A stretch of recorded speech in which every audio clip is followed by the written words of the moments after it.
Okay. Magandang umaga mga kapatid kaibigan. Narito na naman tayo para mag-aral sa salita ng Diyos. At Happy Sabbath Happy Sabbath. mga kapatid kaibigan.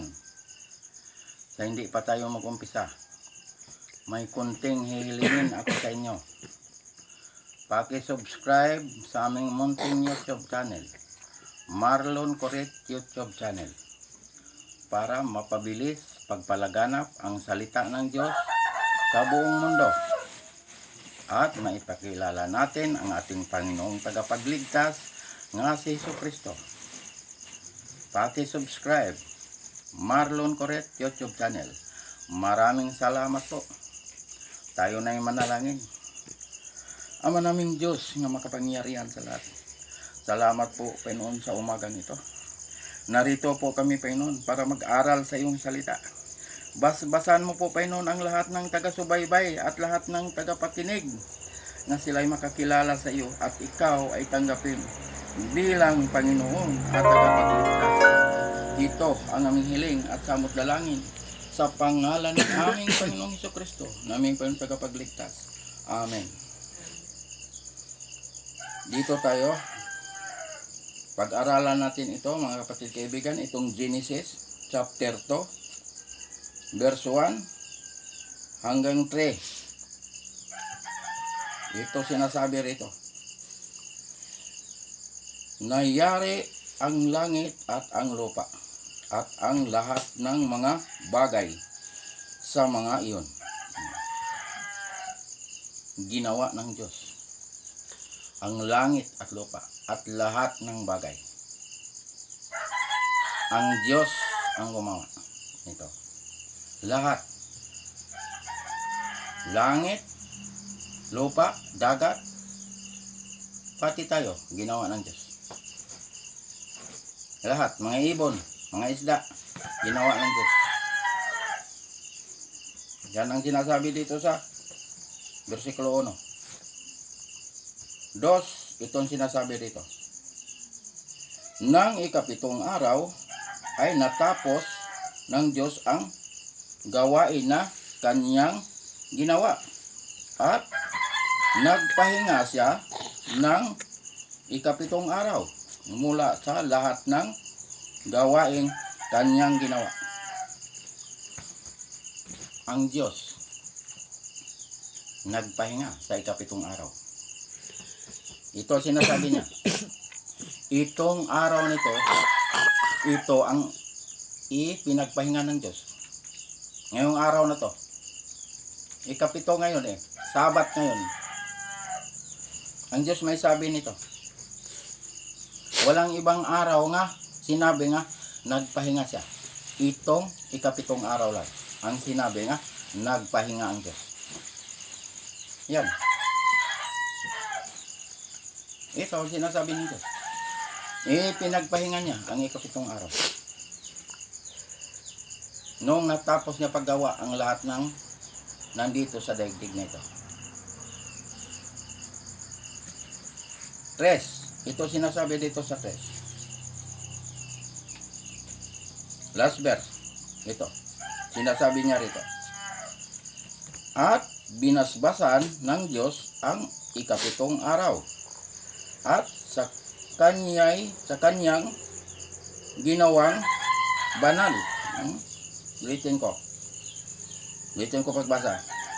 At binasbasan ng Diyos ang ikapitong araw na kanyang ginawang banal, sapagkat sa araw na iyon ay nagpahinga ang Diyos sa lahat ng gawain na kanyang ginawa. Ito lang araw nito nga ipinagpahinga ng Diyos. Dahil ito ay banal na araw. Binasbasan itong araw na ito. Pinagpala ito. Ibinukod ito para sa Diyos. Kaya mga kapatid kaibigan, itong araw na ito, sagrado, banal na araw ito. ibinukod ito para sa Diyos. Bakit nagpahinga ang Diyos? Napagod? Hindi napapagod ang Diyos dahil ang Diyos ay makapangyarihan. Nagpahinga ang Diyos para tayong kanyang mga nilikha, mga nilalang, mga anak, magpahinga din tayo tulad ng Diyos. Ibig bang sabihin ang pahinga ay matutulog? Hindi tayo matutulog. Ang ibig sabihin dito nagpahinga, magsamba tayo sa Kanya. Sambahin natin ang Diyos sa Espiritu at sa katotohanan. Yan ang ibig sabihin ditong nagpahinga. Hindi ito pahinga nga, nakaupo ka lang, natutulog ka. Hindi. Magsamba sa Diyos. Sambahin ang Diyos sa Espiritu at sa katotohanan. Dahil itong araw na ito ay banal. Palatandaan ito ng Diyos. Nga, kilala natin ang Diyos. Kilala din tayo ng Diyos. Yung mga nakikilala sa Diyos, ngayong araw na ito, magsamba sa Diyos. Pag kilala natin ang Diyos, sambahin natin ang Diyos sa Espiritu at sa katotohanan. Ano ang tinuro ng Diyos? Ikapitong araw. Dahil tinapos niya paggawa ang lahat ng mga bagay nga nandito sa mundo. Pagkatapos niyang ginawa, nagpahinga siya sa lahat niyang ginawa. Kaya tayo, na kanyang mga nilalang, mga anak, sumunod tayo sa Diyos. Sundin natin ang kanyang mga salita, mga sinasabi. Dahil ang Diyos ay makapangyarihan. Alam ng Diyos ang lahat ng iniisip ng tao. Laman ng puso ng tao. Alam ng Diyos yan. Walang maitago sa paningin ng Diyos. Pati buhok natin, bilang ng Diyos yan. Mga kapatid, kaibigan, tinuturuan tayo ng Diyos kung anong araw ang gusto siyang sambahin. Kompleto, tinuro ng Diyos. Kaligtasan, tinuturuan tayo. Sinong tagapagligtas? Si Jesucristo. Gawa, Kapitulo 4, versikulo 12. Walang ibang tagapagligtas, kundi si Jesucristo lamang. Dahil siya ang anak ng Diyos. Pinadala siya rito sa lupa. Siya ay Diyos nga nagkatawang tao. Siya ay tunay na Diyos at buhay na walang hanggan. Yan. Pinadala ang ating Panginoon para tayo magkaroon ng buhay na walang hanggan. Pag tayo ay sumasampalataya kay Kristo, pag tayo ay mananalig kay Kristo, pag tayo ay tumanggap kay Kristo, tayo ay nagkaroon ng buhay na walang hanggan. Pangalan ay nakasulat sa aklat ng buhay. Ayan. Tinuturuan tayo ng Diyos. Kompleto ang itinuro ng Diyos. Kilala natin ang ating tagapagligtas. Si Jesucristo lamang ang tagapagligtas. Wala nang iba. Kaya nga dito, pinakilala ko sa buong mundo na walang ibang tagapagligtas kundi si Jesucristo lamang. Paniwalaan natin ito. Pag tayo ay nananalig at tumanggap kay Kristo, tayo ay nagkaroon ng buhay na walang hanggan. Tiyak, pangalan ay nakasulat sa aklat ng buhay. Yan. Ano pa ang itinuro ng Diyos? Magpabautismo sa pangalan ng Ama, pangalan ng Anak, pangalan ng Espiritu Santo. Mateo, Kapitulo 28, versikulo 19. Magpabautismo sa pangalan ng Ama, pangalan ng Anak, pangalan ng Espiritu Santo. Kaya ang bautismo, mahalaga. Paglubog mo, namatay ka kasama ni Kristo. Pag-ahon mo, nabuhay ka kasama ni Kristo. Ikaw ay nakatawid na sa kamatayan. tungo sa buhay na walang hanggan. Juan 5:24. Buhay ka pa, pero nakatawid ka na sa kamatayan. Bakit? Namatay ka kasama ni Kristo. Nabuhay ka kasama ni Kristo. Nung inilubog ka sa tubig, namatay ka kasama ni Kristo. Pag-ahon mo, nabuhay ka kasama ni Kristo. Kaya ikaw isa ng bagong nilalang. Wala ng dating pagkatao. Pangalawang Korinto, Kapitulo 5, versikulo 17. Bagong nilalang ka na. Wala ng dating pagkatao. Kaya pag bagong nilalang ka na, pag masama ka, huwag ka nang gumawa ng masama. Gumawa ka ng mabuti. Dahil bagong nilalang ka na. Patay ka na kasama ni Kristo. Buhay ka kasama ni Kristo. Yan ang ibig sabihin sa bautismo. Ikaw ay nagiging born again. Ipinanganak ka muli sa Espiritu. Dahil ito laman, makasalanan ito. Mamamatay ito. Dahil ang kabayaran ng kasalanan ay kamatayan. Ayan. Roma 6:23. Ayan. Lahat ay nakasala. Roma 3:23. Yan mga kapatid kaibigan. Paniwalaan natin ito. Itong minsay na to. Dahil ito ay katotohanan. Anong gagawin matapos ka mabautismuhan? Sundin ang mga utos ng Diyos. Huwag natin lapastanganin ang utos ng Diyos. Huwag natin itakwil ang utos ng Diyos. Huwag natin burahin ang utos ng Diyos. Dahil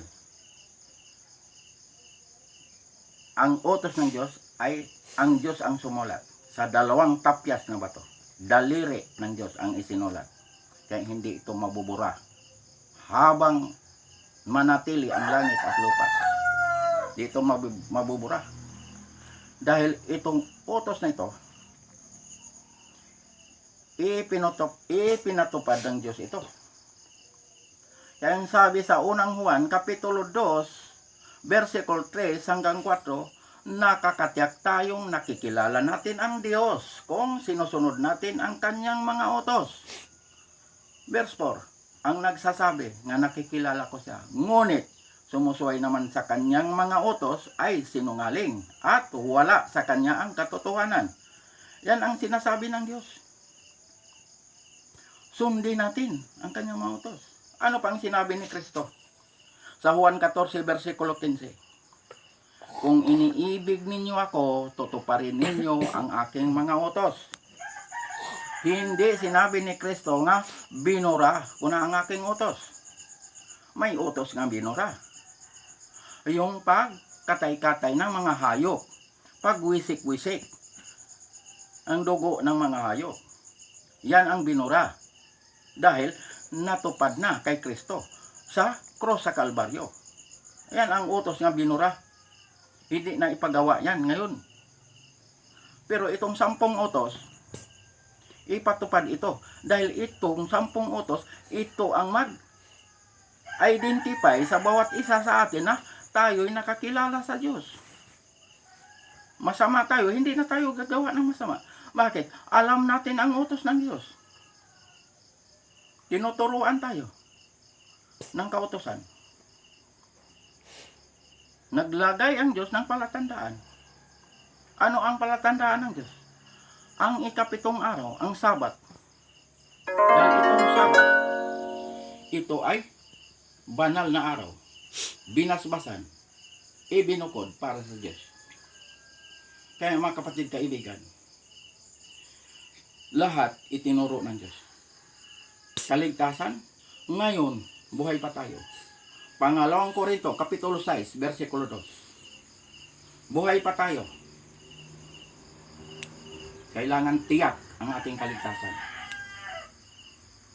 Baka ang pagkaakala ng iba, pag namatay, saka kailigtas. Ngayon, naririnig mo itong mensahe na to. Paniwalaan mo. Manalig ka kay Kristo. Tanggapin mo si Kristo bilang Panginoon at tagapagligtas para magkaroon ka ng buhay na walang hanggan. Kaya nga sa bagong langit, bagong lupa, may samba roon. Anong araw samba roon? Sabat, ikapitong araw. Asa mabasa? Isayas, kapitulo 66, versikulo 22 hanggang 23. Mababasa mo sa versikulo 22, ang bagong langit, bagong lupa. Mababasa mo yan. Sa versikulo 23. Anong sinabi? Lahat ng bansa pupunta roon para sumamba sa Diyos. Sa araw ng Sabat. Sabat ang sinasabi. Hindi linggo. Kaya nga, dito pa lang sa lupa, alam na natin. Bakit? Ipinahayag na ang salita ng Diyos sa buong mundo. Kaya pag makapunta tayo sa bagong langit, bagong lupa, hindi na tayo magtaka. Bakit ang samba ay Sabat? Dito pa lang, alam na natin at tinuturuan tayo. Sabat ang samba. Basahin ang Biblia. At unawain. Bagong langit na yan, bagong lupa na. Final na yan. Wala na tong lupa na to, wala na tong langit na to. Pati itong katawan ko na nabubulok, palitan ito ng katawang panlangit na hindi na to mamamatay kahit kailan. Doon tayo makita. Manambahan tayo sa Diyos. Sambahin natin ang Diyos sa espiritu sa katotohanan. Makikita natin ang Diyos na ating sinasamba. Wala kang makikita rong mga Diyos-Diyosan, mga ribolto, imahin, ularawan. Wala kang makikita doon. Bawal sa paningin ng Diyos yan. Sambahin natin ang Diyos sa espiritu sa katotohanan. Tinuturuan tayo ng Diyos para tayo ay makaiwas sa parusa ng Diyos. Iwasan natin yan. Dahil pag magpatuloy tayo hanggang ikamatay, aabutin talaga tayo niyan sa paghatol ng Diyos. Anong sabi? Ang mga tigsimbang Diyos-Diyosan ay itatapon sa lawa na apoy. Ang lawa na apoy ay ito ang pangalawang kamatayan. Ayun ang impyerno. Pahayag, Kapitulo 21, versikulo 8. Yan ang sinasabi. Itatapon niya sa naglalagablab na apoy at asupre ang mga tigsimbag mga Diyos-Diyosan. Mga kapatid kaibigan, huwag lang tayo magalit. Ito ay katotohanan. Sinabi ito ng Diyos para tayo ay makaiwas sa kanyang parusa. Ayaw ng Diyos na ang tao ay mapahamak. Kaya nga dito itinuturo ang katotohanan. Walang halo nga kasinungalingan. Dahil ang Diyos ay makapangyarihan. Alam ng Diyos ang lahat ng isip ng tao. Laman ng puso ng tao. Alam ng Diyos yan.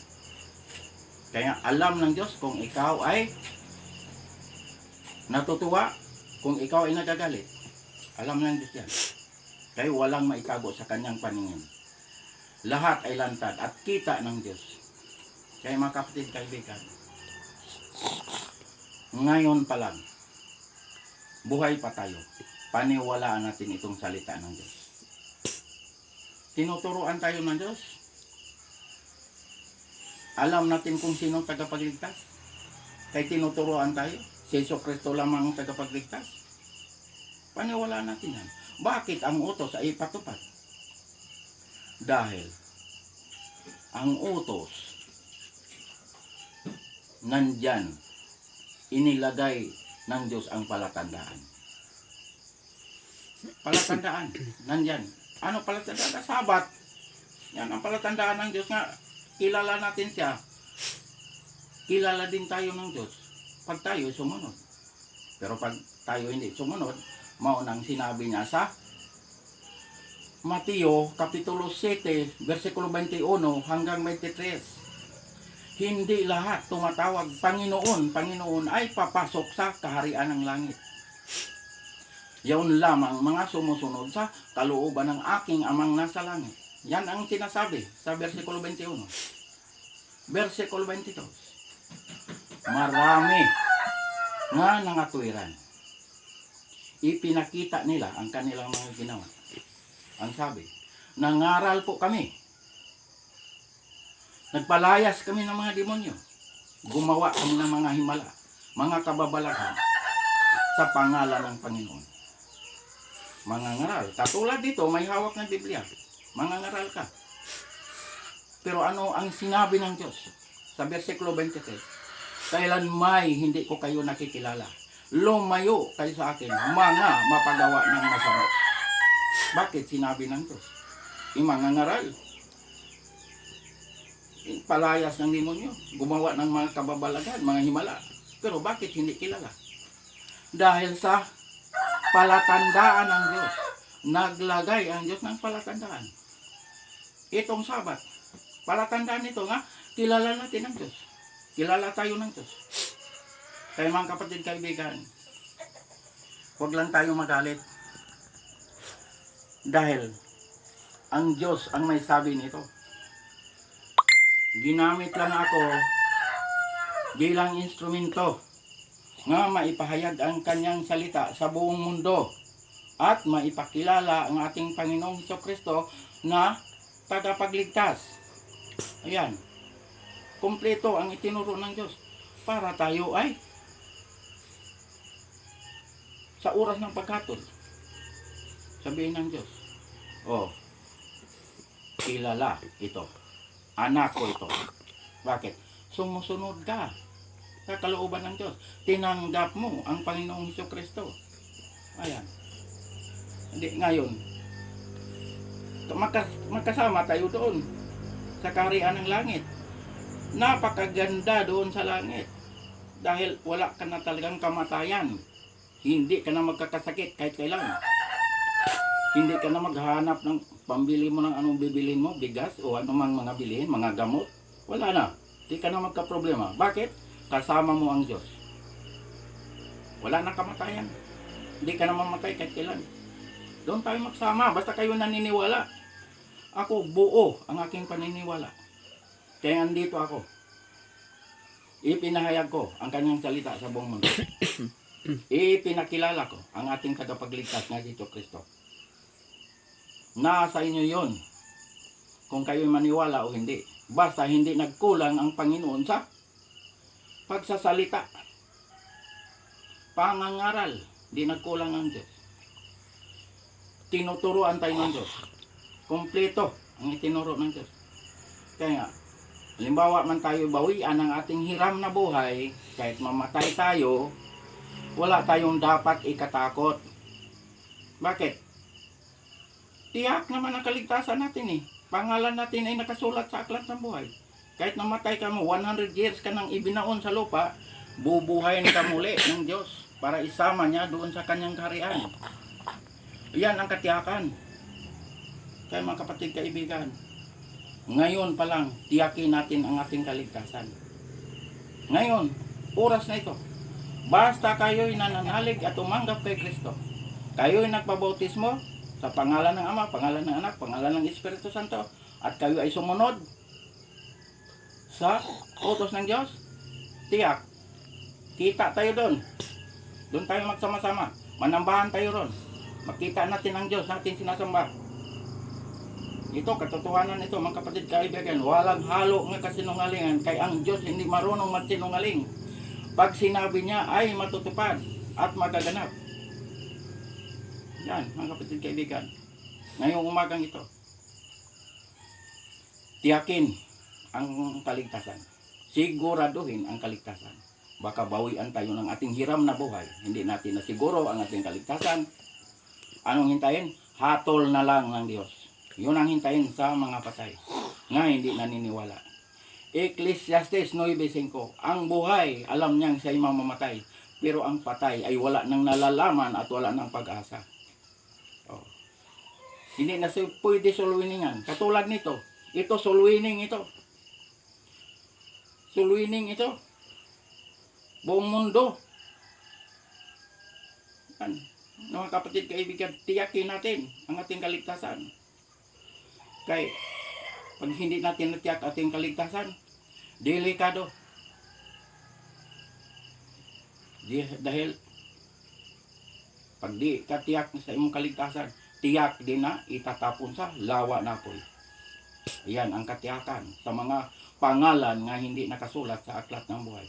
Itatapon ng Diyos sa lawa na apoy. Yun ang lawa na apoy, yun ang pangalawang kamatayan. Yun ang impyerno. Mga kapatid, kaibigan, hanggang dito na lang tayo. Paki-subscribe lang sa aming munting YouTube channel, Marlon Correct YouTube channel, para mapabilis pagpalaganap ang salita ng Diyos sa buong mundo at maipakilala natin ang ating Panginoong Hesukristo, ang ating Panginoong Tagapagligtas.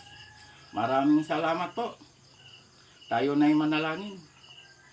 Ama naming Diyos nga makapangyarihan sa lahat, salamat po, Panginoon, sa mga salita mo naming napag-aralan ngayong umagang ito. Basahan mo po, Panginoon, ang lahat ng taga-subaybay at lahat ng tagapakinig nitong minsay na ito, na sila'y makakilala sa iyo at ikaw ay tanggapin bilang Panginoon at tagapagligtas. Ito ang aming hiling at samot-dalangin sa pangalan ng aming Panginoong Hesukristo, na aming Panginoong tagapagligtas. Amen.